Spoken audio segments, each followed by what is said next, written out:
13 سے 18 میں کیا۔ آج ہر وہ شخص جس نے پاکستان کی ڈیولپمنٹ میں حصہ ڈالا ہے اسے مجرم بنا کے پیش کیا جا رہا ہے، اور وہ لوگ جنہوں نے پاکستان کی معیشت کو اور پاکستان کے ترقی کے سفر کو اجاڑ دیا، نیست و نابود کر دیا، وہ حکومت میں گلچھرے اڑا رہے ہیں۔ آپ کو معلوم ہے کہ یہ جو مقدمہ میرے خلاف قائم کیا گیا ہے، مجھ پہ یہ الزام ہے کہ میں نے پاکستان کا پہلا جدید ترین رہائشی کھیلوں کا تربیتی منصوبہ بنانے میں کردار ادا کیا۔ میں نے کوئی ذاتی مکان نہیں بنایا، میں نے کوئی ذاتی فیکٹری نہیں بنائی، میں نے پاکستان میں کھیلوں کا انفراسٹرکچر بنایا۔ یہ میرا جرم ہے۔ دنیا میں احتساب کے نام پہ جو لطیفے بنائے جا رہے ہیں، پاکستان کی جگ ہنسائی ہو رہی ہے۔ نیب جس طرح کے کیس عمران احمد نیازی کی فرمائش پہ بنا رہا ہے، اس سے لوگ احتساب کے اوپر ہنس رہے ہیں۔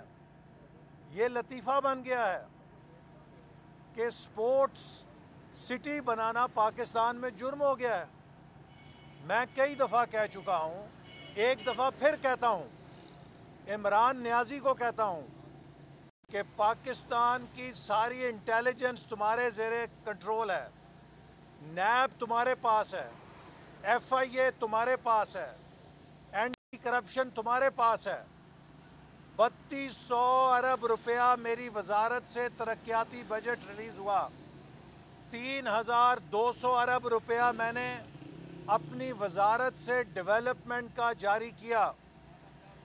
32 روپے پرسنل میٹیریل گین میں یا 32 روپے رشوت میں ثابت کر سکو تو کر کے دکھاؤ، میں مجرم ہوں گا۔